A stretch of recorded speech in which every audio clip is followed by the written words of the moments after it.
Hey team, welcome back to another episode.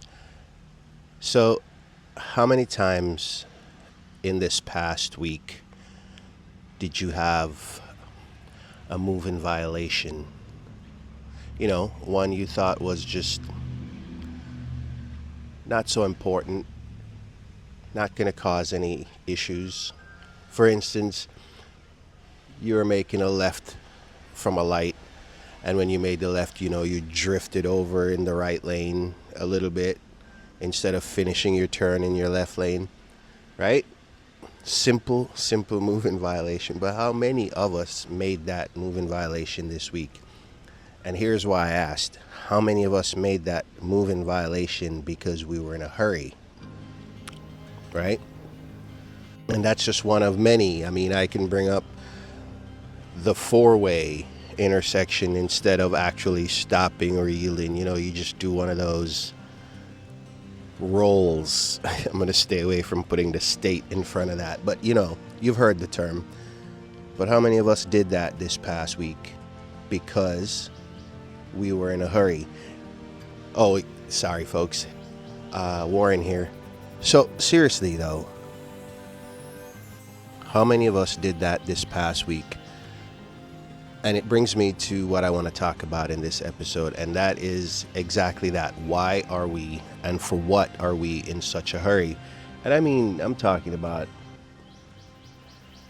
in a hurry for everything. And moms, I mean, this past week or during the school week, whenever you're getting this, did you find yourself hurrying to pick up your kid from school or drop them off at school, and in your haste and in your hurry, you just look down just a tiny second just to pick up your purse to get your ID to enter the school premises, and you took your eyes off the road for just that split second. And that car that you hit also had a kid. If you're late for the party, you're already late for the party. If you're already late for work, you are already late for work. Speeding does not make up the time that you lost being late. I like to say life gets a vote, and often life wins. My point is just that question, what is it? I mean, everyone is in a hurry. Even the trash man is in a hurry. Here in my neighborhood, I live on a street that's fairly steep at the beginning of the street, at least 4% or more incline, downcline, whichever way you look at it. And the speed limit is 25 miles an hour, which comes into a very blindsided, tight left turn as the hill is ending. And I mean, the bulk garbage truck guys they just barrel down through there, and once they realize, oh, this is the left turn, I just hear the truck. You can hear the noise of the brake system and all the metal trying to slow down from the inertia of going around that left turn at the speed he's normally doing it at. And folks, look, I don't mean to bore you with stories in my neighborhood, but the point is there are mothers who walk their children in strollers that come from that direction. And like I said, it's a blind spot. And I hope it won't happen. But the morning that he meets a couple parents coming from that direction and he realizes he doesn't have the room will be interesting. I don't want to be a witness to it, but at this point it's not a matter of if, it's a matter of when. He either loses it and ends up in the yard at the turn, or worse. Okay, and I don't mean to make light of that, but seriously, everyone is in a hurry, it seems. And I talked about in a couple episodes that I would try to use anecdotal evidence where I can to to make the point even more profound than it is on its surface. And for this one, I want to share an incident that happened in Iraq when we first invaded. And we were pushing a convoy from Kuwait into Iraq. And we were going through all the problem cities, the Basras, the Baghdad proper, you name it. And at the time, there were not the sophisticated IEDs, but the crude ones. Soda cans, dead animal carcass, trash, burning tires, you name it. And I remember one of my soldiers calling on the radio, and I heard the squawk, and it's 832, this is truck 4, I think at the time. We have a kid up here running against the convoy, paying out what looks like wire. What do you want us to do, over? As soon as I got that, I made sure the rest of the convoy understood that by putting a blast out to just keep an eye out for this kid. And by that time, I got to about truck 6 or 8, and I called and asked what they saw. And folks, they saw the same thing. Looks like a kid paying out wire. What do you want us to do? Roger, stand by. Just keep your head on a swivel. By this time,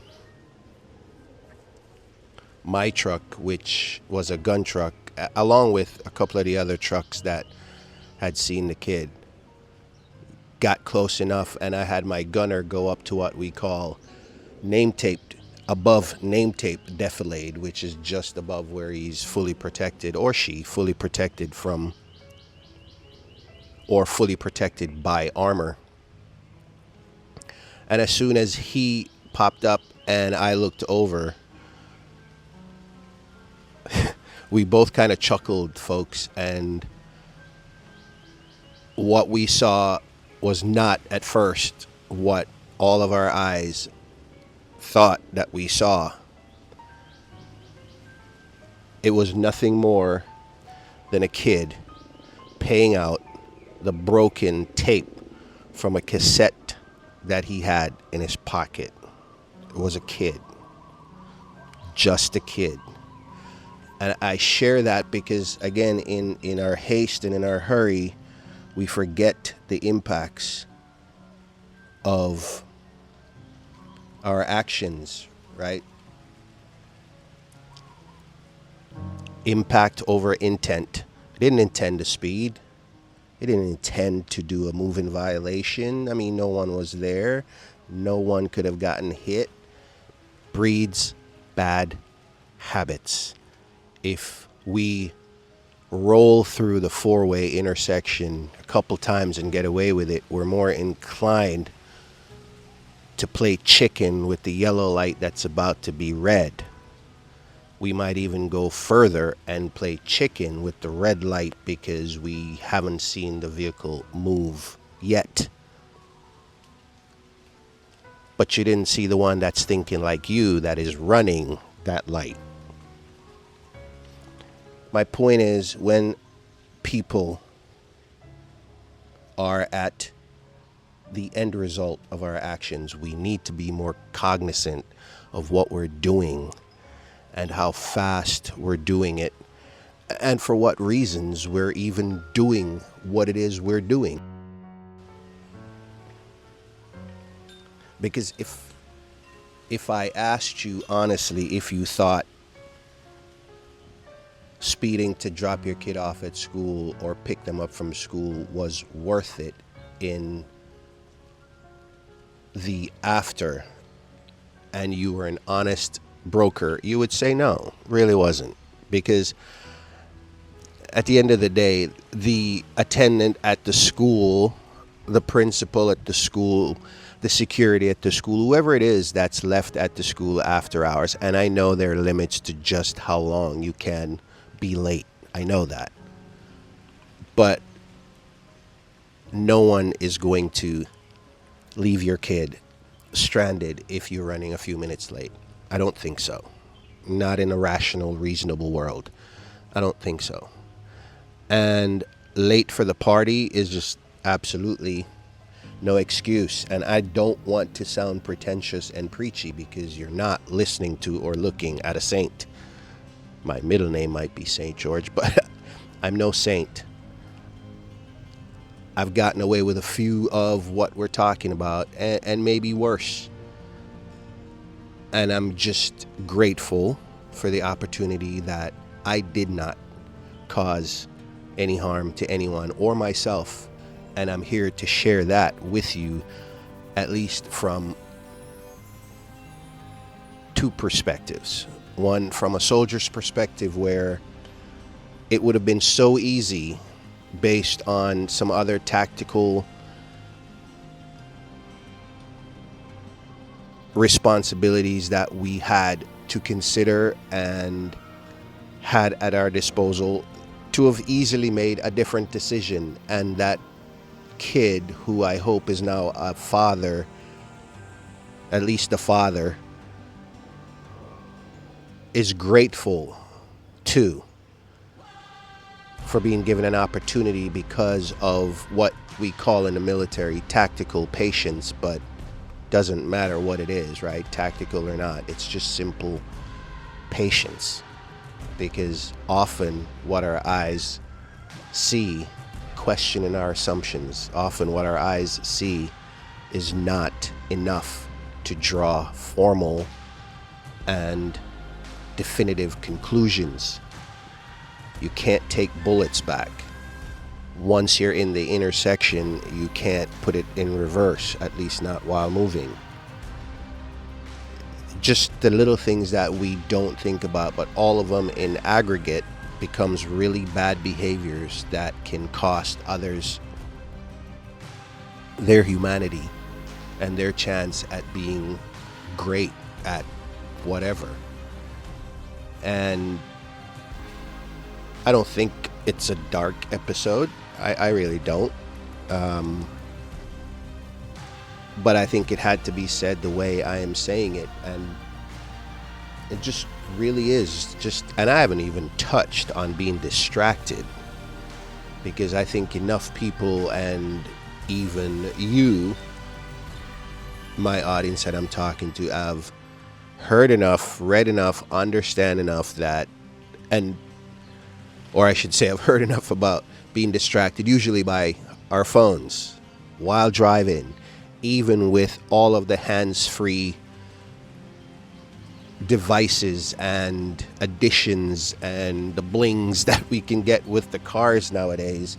I still see enough of it, and I'm sure you do too. And there's just simply no excuse for it. There's simply no excuse for it. But I mean, you know all about the being distracted, and I haven't even touched that because others have, and you already know. But at the end of the day, what am I getting at, and what am I saying that, to my own point, you don't already know? Take the time to remember empathy, that split second to just think, if I do this, what is the first outcome, the second outcome, the tertiary outcome? You can go on and on and on, but the point is, what I just said takes maybe 3 or 4 seconds to do. The same 3 or 4 seconds it would have taken us to stop completely at the intersection, to stay in our left lane as we are making that left turn until we complete the turn before merging over into the right lane, all while talking on our phones and totally not seeing what's going on, because we've done it so many times and gotten away with it. The point is, we need to remember empathy, and that we are traveling at speeds in an automobile that on average is 4,200 to 4,600 pounds on average. And just realize what that can do. Because yes, we can say I'm sorry, but that is hard to take when you can't bring someone's loved ones back. right? That's hard to take. I'm sorry alone is hard to take. Yes, it's all you have. And if you mean it, you mean it. But it's hard to take. And I don't know about you, but I hate saying I'm sorry, especially when I am wrong. Anyway, folks, I'm just asking us to take a breath, take that tactical pause, all right? Take that tactical pause. 3 to 4 seconds is not a lot of time. The incident I shared with you, on average, probably took maybe a minute in its development from the first call to when I got there because of the speeds we're traveling and other considerations. But I mean, on average, all of us have about 3 to 4 seconds to make a different decision. All right? And I think we can. I think we can. So let's get after it. Let's slow down out there and think of others. Until our next conversation, be good out there. Be good out there. Take care of yourselves. And we'll talk on another Clarity Essentials.